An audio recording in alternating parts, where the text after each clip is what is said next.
I went to work in an office in Cardiff docks.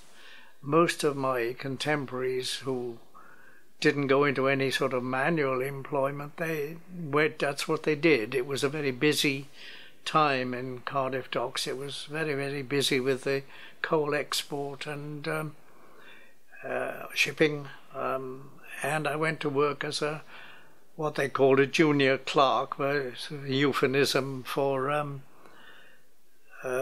office boy.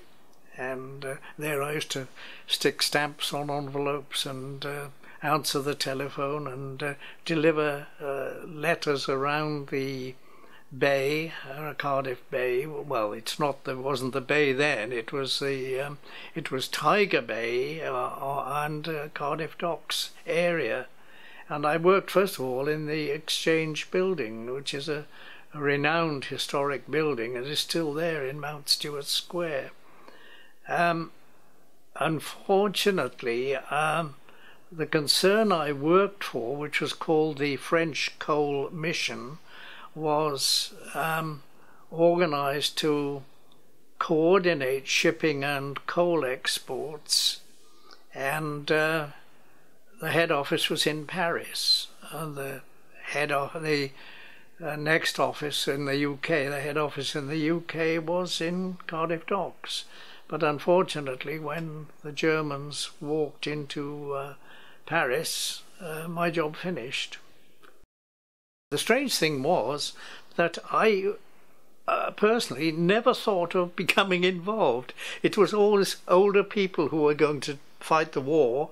But when it broke out in September 1939, I was in this office in Cardiff Docks, as I've said, and when the job folded up, I looked for another job. Now already we were beginning to get air raids then, and it was all beginning to feel a bit dangerous, particularly being in Cardiff Docks. But I found another job after a few months in a shipping supplies firm in West Bute Street, and they supplied all sorts of foodstuffs and that to ships. But already, as rationing was in, it was a very difficult time, for foodstuffs. But through this company, I was able to get each week some extra rations. It was allowed, and but the other thing that I had to do, incidentally, I'd already joined the Home Guard. It was started off as the LDV after Dunkirk. Churchill set up this local defence volunteers thing, and if you watch the programme on Dad's Army, it's all very amusing, and I could well have been Pike, because I was only 19, and a lot of the people in that were soldiers from the First World War who seemed very old to me, but in actual fact were only in their late 30s, And I was in this Home Guard from the beginning. And eventually they were supplied us with various weapons. I always remember them issuing me with a Canadian Ross rifle and no bullets, and with a bayonet on it. It was taller than me. It was a ridiculous thing. It was really heavy, But one of the things we did was to stop every vehicle on the road, and there weren't that many in those days, every bus, and ask everyone for their identity cards. And I think that people were very tolerant. They accepted that there was a possibility of an invasion, and there was a feeling that because the Germans had used paratroops in Low Countries, there was a feeling that there was a German behind every bush, in the dark at night, and this sort of thing. But we used to do this, stopping every vehicle and asking people for their identity cards. Eventually, I was, after several different postings with the Home Guard, I ended up on the headland in Penarth. There's a big head at Penarth, and there was an old First World War coastal battery up there. There were no guns anymore, but all the concrete emplacements and the pits and that were still there, the magazines, and we ended up there with a Vickers machine gun.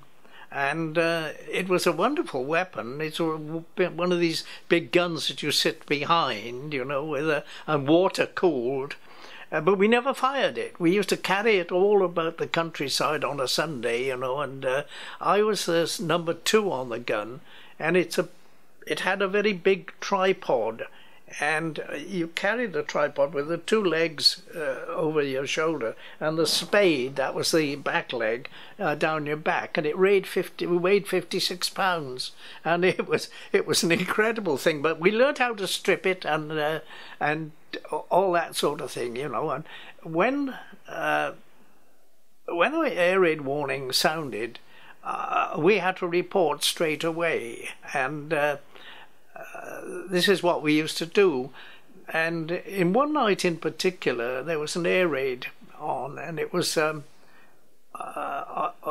were dropping bombs on Cardiff, and they were coming up the Bristol Channel there, and all of a sudden there was a flare. The Germans used to do this, dropped a flare coming down, and it was very bright, and we were ordered to get the gun into position, which we'd done many times before, but we'd never fired it. And I was the number 2 on the gun, and I had to feed the belt of ammunition into this machine gun. And my number 1 was a chap called Geoffrey Cox, and we were astonished when the sergeant came out and said, "Right, open fire on that flare." And this number 1 had never fired the gun before. He was a very intelligent chap, and he started to traverse the gun up and down like that in a zigzag, and all sorts of small arms fire was coming up from the docks below, and eventually the flare disintegrated. And we always said that we'd engaged the enemy, and in fact had won, because the flare went out, but who hit it we didn't know, you know. But that was just one incident that happened, you know.